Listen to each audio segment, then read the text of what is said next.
Hi hello boss ಟಿವಿಯ ಸಮಸ್ತ ವೀಕ್ಷಕರಿಗೂ ನಮಸ್ಕಾರ. ನಾನು ನಿಮ್ಮ ತೀರ್ಥಸ್ವಾಮಿ ಬಾಬು. ತಮ್ಮ ಅದ್ಭುತ ನಟನೆಯ ಮೂಲಕ ಸ್ಯಾಂಡಲ್ವುಡ್ನಲ್ಲಿ ಭರವಸೆ ಮೂಡಿಸಿರೋ ಉದಯೋನ್ಮುಖ ನಟ ಪ್ರಣವ್ ಅವರು ಸದ್ಯ ನಮ್ಮ ಜೊತೆ ಇದ್ದಾರೆ. ಅವ್ರನ್ನೇ ಮಾತಾಡ್ಸ್ತೋಣ, ತಮ್ಮ ಬಗ್ಗೆ ಮತ್ತೆ ಅಪ್ಕಮಿಂಗ್ ಪ್ರಾಜೆಕ್ಟ್ಗಳ ಬಗ್ಗೆ ಮಾತಾಡ್ತೋಣ. ಮೊದಲನೇ ಪ್ರಣವ್ ನಮಸ್ತೆ. ಸೊ ಏನು ಹೇಳ್ತೀರಾ, ಹೇಗಿದ್ದೀರಾ? ಚೆನ್ನಾಗಿದ್ದೀನಿ, ನೀವು ಹೇಗಿದ್ದೀರಾ? ನಾನು ತುಂಬ ಚೆನ್ನಾಗಿದೆ, ನೋಡಿದ್ರೆ ಗೊತ್ತಾಗುತ್ತೆ ತುಂಬ ಜೋಶಲ್ಲಿದ್ದೀರಾ ಅಂತ. ಸೊ ಅದೇ ಏನೇನಿದೆ ಅಪ್ಕಮಿಂಗ್ ಪ್ರಾಜೆಕ್ಟ್ ಆಗಿರ್ಬೋದು, ಏನೇನು ಮಾಡ್ತೀರಾ? ಸೊ ಸದ್ಯಕ್ಕೆ ರೂಪಾ ಮ್ಯಾಮ್ ಜೊತೆ ಈ ಫಿಲ್ಮ್ ರಿಲೀಸಿಗೆ ರೆಡಿ ಇದೆ. ಇದು ಬಿಟ್ಟು ಇನ್ನೂ ಒಂದು ಫಿಲ್ಮ್ ನಂದು ರಿಲೀಸಿಗೆ ರೆಡಿ ಇದೆ. ಇನ್ನೂ ಒಂದು ಫಿಲ್ಮ್ ಮಾತುಕತೆ ಆಗ್ತಾ ಇದೆ. ಬಟ್ ಈ ಫಿಲಮ್ ಮೇಲೆ ತುಂಬ ಭರವಸೆ ಇದೆ, ತುಂಬ ಹೋಪ್ ಇದೆ. ಸೊ ಸೊ ನಾನು ಒನ್ ವರ್ಡಲ್ಲಿ ಕೇಳಿದ್ರೆ ನೀವು ಅದಕ್ಕಿಂತ ಒನ್ ವರ್ಡಲ್ಲಿ ಆನ್ಸರ್ ಮಾಡ್ತಾ ಇದ್ದೀರಾ. ಸೊ ಪ್ರಣವ್ ಅವರು ಅಂದರೆ ಇವಾಗ ನೋಡಿದ್ರೆ ಗೊತ್ತಾಗುತ್ತೆ, ಒಂದು ಅಂದರೆ ಚಾಕ್ಲೇಟ್ ಹೀರೋ ಥರ ಲುಕ್ಕು. ಸೊ ಈ ರೂಪಾ ಮೇಡಮ್ ಸಿನಿಮಾದಲ್ಲಿ ಯಾವ ಥರ ಇರುತ್ತೆ ಅಂತ ನಿಮ್ದೊಂದು ಪಾತ್ರ? ಚಾಕ್ಲೇಟ್ ಹೀರೋ ಥರ ಇರುತ್ತೋ ಇಲ್ವೋ ಗೊತ್ತಿಲ್ಲ. ಬಿಕಾಸ್ ಚಾಕ್ಲೇಟ್ ಹೀರೋ ಅನ್ನೋದು ಒಂದು ಇಷ್ಟೇ. ಚಾಕ್ಲೇಟ್ ಹೀರೋ ಅಂದರೆ ಅವನು ಆಡ್ತಾನೆ, ಡ್ಯಾನ್ಸ್ ಮಾಡ್ತಾನೆ, ಇದು ಮಾಡ್ತಾನೆ ಅಂತ ಒಂದು ಪರ್ಸೆಪ್ಷನ್ ಇದೆ ಎಲ್ಲರಿಗೂ.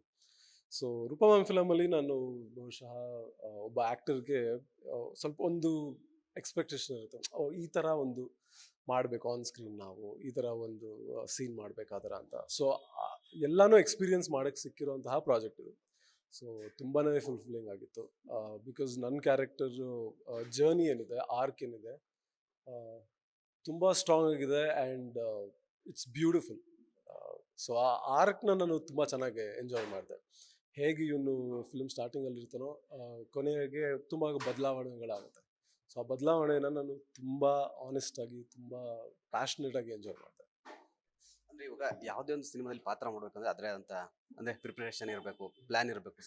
ಸೊ ನೀವು ಎಂಟ್ರಿಗೆ ಯಾವ ಥರ ಪ್ಲ್ಯಾನ್ ಮಾಡಿ, ಅಂದರೆ ಪ್ರತಿ ಪಾತ್ರ ಹೊರತುಪಡಿಸಿ ನೀವು ಒಂದು ಆ್ಯಕ್ಟಿಂಗ್ ಬರೋದಕ್ಕೆ ಯಾವ ಥರ ಪ್ರಿಪ್ರೇಷನ್ ಇತ್ತಂತ ಈ ಫಿಲಮ್ಗ? ಸೊ ಬೇಸಿಕ್ಲಿ ಪ್ರತಿಯೊಂದು ಫಿಲಮ್ ಬಂದಾಗಲೂ ನನಗೆ ಅನ್ಸೋದು ನಾನು ಇದು ಮಾಡಬಹುದಾ ಅಂತ. ರೂಪಾ ಮೇಡಮ್ ನನಗೆ ನರೇಶ್ನು ಇಲ್ಲ ಸ್ಕ್ರಿಪ್ಟ್ ತೋರಿಸಿದಾಗ ನಾನು ಅಯ್ಯೋ ಇದು ಯಾಕೋ ತುಂಬಾ ಇದೆಯಲ್ಲ ಈ ಫಿಲಮಲ್ಲಿ ಅಂತ ಒಂದು ಭಯ ಅಂತೂ ಖಂಡಿತ ಇತ್ತು. ಆ ಭಯದಿಂದ ನಾನು ಓಕೆ ಇದನ್ನು ನಾನು ಹೇಗೆ ಮಾಡ್ಬೋದು ಅಂತ. ಸೊ ಈ ಕ್ಯಾರೆಕ್ಟರ್ದು ರಿದಮ್ ಆಗಿರ್ಬೋದು, ಈ ಕ್ಯಾರೆಕ್ಟರ್ದು ಪರ್ಸ್ನಲಿ ಈ ಕ್ಯಾರೆಕ್ಟರ್ ಹೇಗೆ ಅನ್ನಿಸ್ತಾ ಇರುತ್ತೆ ಅವನಿಗೆ ಪ್ರತಿ ಸೀನಲ್ಲೂ, ಯಾಕೆ ಮಾಡ್ತಾನೆ ಇದು, ಏನಾಗುತ್ತೋ ಸೀನಲ್ಲಿ ಅದು ಯಾಕೆ ಆಗ್ತಾ ಇದೆ ಅವನಿಗೆ, ಇವನು ಹೇಗೆ ಫೀಲ್ ಆಗ್ತಾ ಇದ್ದಾನೆ. ಕೋಲಾರಿನ ಕ್ಯಾರೆಕ್ಟರು, ಸೊ ಕೋಲಾರಲ್ಲಿ ಹೋಗಿ ಇದ್ದಾಗ ಅದು ತುಂಬ ಬೇರೆ ಥರನೇ ಇತ್ತು. ಯಾಕಂದರೆ ಅದು ತುಂಬ ಆ್ಯಡ್ ಆನ್ ಆಯಿತು ಅಂತ ನನಗೆ ಅನಿಸುತ್ತೆ. ಬಹುಶಃ ನಾವು ಕೋಲಾರ ಕಥೆನ ಬೆಂಗಳೂರಲ್ಲಿ ಶೂಟ್ ಮಾಡಿದ್ರೆ ಅದರದ್ದು ಒಂದು ಫ್ಲೇವರ್ ಮಿಸ್ ಆಗಿಬಿಡುತ್ತೆ. ಬಟ್ ಅದು ತುಂಬಾ ಹೆಲ್ಪ್ ಆಯಿತು. ಯಾಕಂದರೆ ಕೋಲಾರ್ಗೆ ಹೋದಾಗ ಅಲ್ಲಿನ ಜನದ ಜೊತೆ ಇದ್ದಾಗ ನಮ್ಮ ಟೀಮ್ ಎಲ್ಲರೂ ಅಲ್ಲಿದ್ದಾಗ ಕಳೆದೋಗ್ಬಿಟ್ಟಿದ್ವಿ. ಕೋಲಾರಲ್ಲೇ ನಾವು ಒನ್ ಆಫ್ ದೆಮ್ ಅಂತ ಅನಿಸ್ಬಿಡ್ತು. ಸೊ ಅದು ತುಂಬಾ ಹೆಲ್ಪ್ ಆಯಿತು ಈ ಕ್ಯಾರೆಕ್ಟರ್ನ ಹೇಗೆ ಮಾಡಿದ್ದೀವಿ ಹಾಗೆ ಮಾಡೋಕ್ಕೆ. ಈಗ ರೂಪಾ ಮೇಡಮ್ ಅಂತಂದರೆ ಅವ್ರು ಮಾತಾಡ್ತಾ ಹೇಳ್ತಾ ಇದ್ರು ಕೂಡ, ಸೊ ಅವರು ಆಲ್ಮೋಸ್ಟ್ ಥಿಯೇಟರ್ ಆರ್ಟಿಸ್ಟ್ಗಳನ್ನು ಸ್ವಲ್ಪ ಅಂದರೆ ಒಂದು ಅಂಥ ಪ್ರತಿಭೆಗಳಿಗೆ ಅವಕಾಶ ಕೊಡೋದು. ಸೊ ನಾನು ಕೇಳಿದೆ, ಇಲ್ಲ ಪ್ರಣವ್ ಅವರು ಕೂಡ ಥಿಯೇಟರ್ ಆರ್ಟಿಸ್ಟ್ ಏನಲ್ಲ, ಸೊ ಅವ್ರನ್ನ ಒಂದು ಇದರ ಪಾತ್ರದಲ್ಲಿ ನೋಡ್ಬಿಟ್ಟು ನಾನು ಆಯ್ಕೆ ಮಾಡಿದೆ ಅಂತ. ಸೊ ಅವರ ಅಪ್ರೋಚ್ ಆಗಿರ್ಬೋದು ಯಾವ ಥರ ಇತ್ತು ಅಂತ ನೀವೇನು ರಿಯಾಕ್ಷನ್ ಮಾಡಿದ್ರಿ ಅಂತ? ಬೇಸಿಕ್ಲಿ ರೂಪಾ ಮ್ಯಾಮ್ ಜೊತೆಗೆ ವರ್ಕ್ ಮಾಡಬೇಕು ಅಂತ ನನಗೆ ತುಂಬ ಆಸೆ ಇತ್ತು, ತುಂಬ ವರ್ಷದಿಂದ. ಕೆನಡಾದಲ್ಲಿ ನಾನು ಆ್ಯಕ್ಟ್ ಮಾಡಿದಾಗ ರೂಪಾ ಮ್ಯಾಮ್ ಪ್ರೊಡ್ಯೂಸ್ ಮಾಡ್ತಿದ್ರು ಅದನ್ನು. ಸೊ ಅವಾಗ್ಲಿಂದನೂ ನಾನು ರೂಪಾ ಮ್ಯಾಮ್ಗೆ ಹೇಳ್ತಾ ಇದ್ದೆ, ಒಂದಾದರೂ ಮೂವಿಯಲ್ಲಿ ಒಂದು ಚಾನ್ಸ್ ಸಿಕ್ಕಿದ್ರೆ ಮಾಡ್ಬೋದು ಮ್ಯಾಮ್ ಹಾಗೆ ಹೀಗೆ ಅಂತ ಕೇಳ್ಕೊತಾ ಇದ್ದೆ. ಬಟ್ ಈ ಫಿಲಮ್ಮು ನನಗೆ ಓಕೆ ಇದನ್ನು ಮಾಡೋಣ ಅಂತ ಹೇಳಿದಾಗ ನನಗೆ ತುಂಬಾ ಖುಷಿ ಆಯಿತು. ಆ್ಯಂಡ್ ತುಂಬ ವರ್ಷಗಳಿಂದ ನಾನು ಸ್ವಲ್ಪ ಓಡಾಡ್ತಾ ಇದ್ದೆ. ಎಲ್ಲ ಕಡೆನೂ ನಾವು ಹೋದಾಗ ಒಂದು ನೀವು ಲೀಡ್ ಆ್ಯಕ್ಟರ್ ಆಗಬೇಕು ಅಂತ ಅಂದಾಗ ಒಂದು ದುಡ್ಡಿರಬೇಕು, ಇನ್ನೂ ಒಂದು ಯಾವುದಾದ್ರೂ ಮನೆಯವರಾಗಿರ್ಬೇಕು. ಸೊ ಅದು ಯಾವುದು ಇಲ್ಲದೇ ರೂಪಾ ಮ್ಯಾಮ್ ನನ್ನಲ್ಲಿ ಅಷ್ಟು ಕಾನ್ಫಿಡೆನ್ಸ್ ಇಟ್ಟು ಓಕೆ ಇದನ್ನು ಮಾಡೋಣ ಅಂದಾಗ ನನಗೆ ಅದಕ್ಕಿಂತ ಬೇರೆ ಏನಿಲ್ಲ. So I was very very happy. ಅದನ್ನು ಎಕ್ಸ್ಪ್ಲೈನ್ ಮಾಡೋದಕ್ಕೂ ಕಷ್ಟ ಆ್ಯಕ್ಚುಲಿ. ಆ್ಯಂಡ್ ಇದಕ್ಕಿಂತ ಒಳ್ಳೆ ಪ್ರಾಜೆಕ್ಟ್ ಸಿಗೋಕ್ಕೆ ಚಾನ್ಸೇ ಇಲ್ಲ ಆ್ಯಸ್ ಅ ಡೆಬ್ಯೂ. ಸೊ ಅದೇ ಅಂದರೆ ಈಗ ಇವ್ರಿಗೂ ಕೇಳಿದೆ, ತೇಜು ಅವರಿಗೂ ಕೇಳಿದೆ. ಸೊ ರೂಪಾ ಮೇಡಮು ಯಾವ ಥರ, ರೂಪಾ ಮೇಡಮ್ ಹೇಳ್ತಾ ಇದ್ರು, ಸೊ ನಾನು ನೋಡಿದ್ರೆ ಹಂಗೆ ಅನ್ಸುತ್ತೆ, ನಾನು ಕೆಲಸದಲ್ಲಿ ಇನ್ವಾಲ್ವ್ ಆಗಿರ್ತೀನಿ, ಸೊ ನಿಮಗೆ ಹಂಗೆ ಅನ್ಸುತ್ತೆ ಬೋರಿಂಗ್ ಅಂತ. ಸೊ ಖಂಡಿತ ಅವ್ರ ಕೆಲಸ ಆ ಥರ ಇರ್ತಾರೆ. ಬಟ್ ಅಷ್ಟೇ ಒಂದು ಹಾಸ್ಯ ಕಾಮಿಡಿನೂ ಕೂಡ ಇದ್ದೇ ಇರುತ್ತೆ. ಸೊ ನೀವೇನು ಅನ್ಕೊಂಡಿದ್ರಿ ಅಂದರೆ ಅವರು ನಿಮ್ಮ ಜೊತೆ ಯಾವ ಥರ ಒಡನಾಟ ಇತ್ತು ಅಂತ ಶೂಟಿಂಗಲ್ಲಿ? ನನಗೆ ಸ್ವಲ್ಪ ಭಯ ಇತ್ತು. ಯಾಕಂದರೆ ನೀವು ಹೇಗೆ ಅಂದ್ಕೊಂಡಿದ್ರು, ನನಗೆ ನಾನು ರೂಪಾ ಮ್ಯಾಮ್ ಸ್ವಲ್ಪ ಸ್ಟ್ರಿಕ್ಟ್ ಆಗಿರ್ತಾರ ಅಂತ. ಯಾಕಂದರೆ ಹಾಗಿದ್ದಾಗ ನನಗೆ ಹೇಗೆ ನಡ್ಕೋಬೇಕು ಅಂತ ನನಗೆ ಐಡಿಯಾ ಇರಲಿಲ್ಲ. But from the day one it was ತುಂಬ ಆರಾಮಾಗಿ ರೂಪಾ ಮ್ಯಾಮ್ ನನ್ನ ಮೇಲೆ ಯಾವ ಪ್ರೆಷರು ಏನೂ ಹಾಕ್ದೆ ಟೋಟ್ಲಿ ಒಂದು ಡೈರೆಕ್ಟರು ಬೇಸಿಕ್ಲಿ ಆ್ಯಕ್ಟರ್ನ ಟೋಟಲಿ ಬಿಲೀವ್ ಮಾಡಿದಾಗಲೇ ಆ್ಯಕ್ಟರು ಏನೋ ಎಕ್ಸ್ಪ್ಲೋರ್ ಮಾಡೋಕ್ಕಾಗೋದು. ಸೊ ಆ ನಂಬಿಕೆ ಅವರು ನನ್ನ ಮೇಲೆ ಇಟ್ಟಿದ್ರು. ಸೊ ಅದಕ್ಕಿಂತ ಅದು ನನಗೆ ತುಂಬಾ ಹೆಲ್ಪ್ ಆಯಿತು. ಆ್ಯಂಡ್ ತುಂಬ ಚೆನ್ನಾಗಿ she was very lively. And ಸೆಟ್ಟಲ್ಲಿ ಆ ಥರ ಏನೇ ಸ್ಟ್ರೆಸ್ ಇದ್ದರೂ ಆ ಸ್ಟ್ರೆಸ್ನ ಆ್ಯಕ್ಟರ್ಸ್ ಮೇಲೆ ಹಾಕ್ತಾ ಇರಲಿಲ್ಲ. ಸೊ ನಾವು ನಮ್ಮ ವರ್ಲ್ಡಲ್ಲಿ ಇದ್ವಿ, ನಾವು ಆರಾಮಾಗಿ ನಮ್ಮ ಸೀನ್ಗಳು ಮಾಡಿಕೊಂಡು ವಾಪಸ್ ಹೋಗಿ. ಸೊ ಬೇರೆ it was a wonderful experience. ಅಂದ್ರೆ ಪ್ರತಿಯೊಬ್ಬ ಕಲಾವಿದನಿಗೂ ಒಂದು ಆಸೆ ಇರುತ್ತೆ, ಅಂದ್ರೆ ಈ ಪಾತ್ರದಲ್ಲಿ ಮಾಡ್ಬೇಕಂದ್ರೆ ಈ ಒಂದು ಕ್ಯಾರೆಕ್ಟರ್ ಸಿಕ್ಕಿದ್ರೆ ಚೆನ್ನಾಗಿರುತ್ತೆ, ನಾನು ಮಾಡ್ಬೋದು ಅಂತ ಆಸೆ ಇರುತ್ತೆ. ಸೊ ಪ್ರಣವ್ ಅವರಿಗೆ ಯಾವ ಪಾತ್ರ ಯಾವ ಕ್ಯಾರೆಕ್ಟರ್ ಮಾಡ್ಬೇಕಂತ ಇರುತ್ತೆ ಆಸೆ?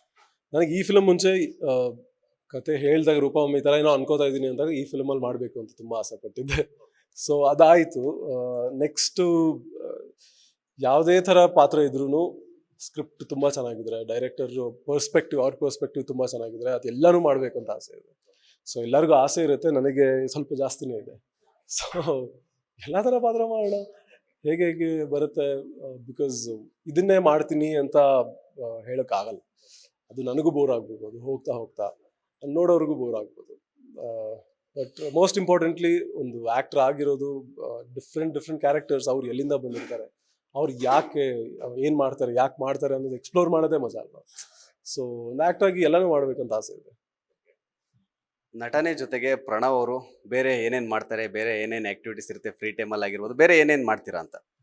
ಸೊ ಮೇಜರ್ ಆಗಿ ನಾನು ಫಿಲ್ಮ್ ಮಾಡ್ತೀನಿ. ಫಿಲ್ಮ್ ಮಾಡದೇ ಇದ್ದಾಗ ಫಿಲ್ಮ್ ಮಾಡಬೇಕು ಅಂತ ತುಂಬ ಕೊರಗ್ತೀನಿ. ಸೊ ಆ ಕೊರಗಲ್ಲೇ ಹೋಗುತ್ತೆ. ಅದು ಬಿಟ್ಟರೆ ನಾನು ಡಾನ್ಸರು. ಸೊ ಚಿಕ್ಕ ವಯಸ್ಸಿಂದ ಡಾನ್ಸ್ ಕಲ್ತಿದ್ದೀನಿ. ಸೊ ಅದನ್ನು ಸ್ವಲ್ಪ ಎಕ್ಸ್ಪ್ಲೋರ್ ಮಾಡ್ತೀನಿ. ಸಂಗೀತ ಕಲ್ತಿದ್ದೆ, ಬಟ್ ಹಾಡಕ್ಕೆ ಬರಲ್ಲ. ಒಂದು ಹೇಗೆ ಇರಬಹುದು ನಾವು, ಅಂದರೆ ಅದೊಂದು ಆರ್ಟ್ ಫಾರ್ಮ್ನು ಎಕ್ಸ್ಪ್ಲೋರ್ ಮಾಡಬೇಕು ಅನ್ನೋ ಆಸೆ ಇದೆ. ಸೊ ಅದನ್ನು ನಾನು ಎಕ್ಸ್ಪ್ಲೋರ್ ಮಾಡ್ತಾ ಇದ್ದೆ ಅಷ್ಟೇ. ಫ್ರೀ ಟೈಮಲ್ಲಿ ತುಂಬ ಸಿನಿಮಾಗಳು ನೋಡ್ತೀನಿ, ಹುಚ್ಚಾಪಟ್ಟೆ ಸಿನಿಮಾಗಳು ನೋಡ್ತೀನಿ. ಡೈರೆಕ್ಟರ್ಗಳು ಹೇಗೆ ವರ್ಕ್ ಮಾಡ್ತಾರೆ ಅಂತ ನೋಡ್ತೀನಿ. ಅದು ಬಿಟ್ಟರೆ ಆ್ಯಕ್ಟಿಂಗ್ ವರ್ಕ್ಶಾಪ್ಗಳನ್ನ ಅಟೆಂಡ್ ಮಾಡ್ತೀನಿ. ಸೊ ಫ್ರೀಯಾಗಿದ್ರೂ ಹೇಗೆ ನಮ್ಮ ಕ್ರಾಫ್ಟ್ನ ನಾವು ಹೇಗೆ ಇಂಪ್ರೂವ್ ಮಾಡ್ಕೋಬೇಕು ಅನ್ನೋದು ಒಂದು ಯಾವಾಗಲೂ ಒಂದು ಕಾಡ್ತಾ ಇರುತ್ತಲ್ವ. ಸೊ ಅದನ್ನೇ ಜಾಸ್ತಿ ಎಕ್ಸ್ಪ್ಲೋರ್ ಮಾಡೋದು. ಅಂದ್ರೆ ಈಗ ಕೆಲವು ಕಲಾವಿದರಿಗಿರುತ್ತೆ, ಅಂದ್ರೆ ಹೊಸದಾಗಿ ಸಿನಿಮಾ ರಂಗಕ್ಕೆ ಬರ್ತಾ ಕಲಾವಿದರಿಗೆ ಏನಂದ್ರೆ ಯಾರಾದ್ರೂ ಒಬ್ಬ ಸ್ಟಾರ್ ನಟನ ಜೊತೆ ನಾನು ಆಕ್ಟ್ ಮಾಡಬೇಕು, ಅವ್ರ ಜೊತೆ ಸ್ಕ್ರೀನ್ ಹಂಚ್ಕೋಬೇಕು ಅಂತ ಇರುತ್ತೆ. ಸೊ ಇದರಲ್ಲಿ ಈ ಸಿನಿಮಾದಲ್ಲಿ ನೀವೇ ಮೇನ್ ಲೀಡ್ ಆಕ್ಟರ್ ಅಂತ ಇದ್ದೀರಾ. ಸೊ ಯಾವ ತರ, ಅಂದ್ರೆ ಅದನ್ನ ಯಾವ ತರ ಸ್ವೀಕಾರ ಮಾಡಿದ್ರಿ ಅಂತ? ಅಂದರೆ ಇದು ಮೇನ್ ಲೀಡು ಸರಿ, ಬಟ್ ಮೋರ್ ದೆನ್ ದಟ್ ನನಗೆ ಈ ಪಾತ್ರದ ಹೇಗೆ ಜರ್ನಿ ಇತ್ತಲ್ಲ, ಅದನ್ನ ನಾನು ತುಂಬ ಎಂಜಾಯ್ ಮಾಡಿದೆ. ಸೊ ಇಲ್ಲಿವರೆಗೂ ನಾನು ಮೇನ್ ಲೀಡು ಹಾಗೆ ಹಿಂಗೆ ಅಂತ ನನಗೆ ಯಾವತ್ತೂ ಅನಿಸಿರಲಿಲ್ಲ. ಯಾಕಂದರೆ ನಾನು ವರ್ಕ್ ಮಾಡ್ತಿದ್ದು Teju. So Shree has been leading actress for a long time. So ಅವಳಿಗೂ ಏನೂ ಇರಲಿಲ್ಲ, ಆ ಥರ ಫೀಲಿಂಗ್ ಏನೂ ಇರಲಿಲ್ಲ. ಆ್ಯಂಡ್ ಸೊ ಅದನ್ನು ನಾನು ಎಂಜಾಯ್ ಮಾಡಿದೆ. ಮೋರ್ ದೆನ್ ದ್ಯಾಟ್ ಯಾರ ಜೊತೆನಾದರೂ ಸ್ಕ್ರೀನ್ಸ್ ಶೇರ್ ಮಾಡಬೇಕು ಅನ್ನೋ ಆಸೆ ಆ್ಯಕ್ಚುಲಿ ಖಂಡಿತ ಇಲ್ಲ ನನಗೆ. ನೋಡೋಣ, ನಾವೇ ಸ್ಟಾರ್ ಆಗೋಣ ಅನ್ನೋ ಆಸೆ.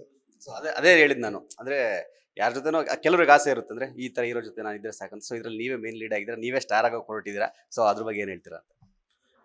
ಏನಿಲ್ಲ, ತುಂಬ ಖುಷಿ ಆಗ್ತದೆ. ಯಾಕಂದರೆ ತುಂಬ ವರ್ಷಗಳಿಂದ ನಾನು ಒಂದು ಫಿಲಮ್ನ ಲೀಡ್ ಆಗಿ, ಯಾಕಂದರೆ ಲೀಡ್ ಅಂತ ಏನಕ್ಕೆ ಸ್ಟ್ರೆಸ್ ಮಾಡ್ತೀನಿ ಅಂದರೆ ಅದ್ರದ್ದು ಜರ್ನಿ ತುಂಬ ಬೇರೆ ಇರುತ್ತೆ. ಒಂದು ಫಿಲಮ್ನ ಕ್ಯಾರಿ ಮಾಡೋಂತಹ ಇದು ಜರ್ನಿ ಇರುತ್ತಲ್ಲ, ಅದು ತುಂಬ ಇಂಪಾರ್ಟೆಂಟು. ಆ್ಯಂಡ್ ಆ ಥರ ಸ್ಪೇಸ್ ಸಿಗೋದು ತುಂಬ ರೇರ್.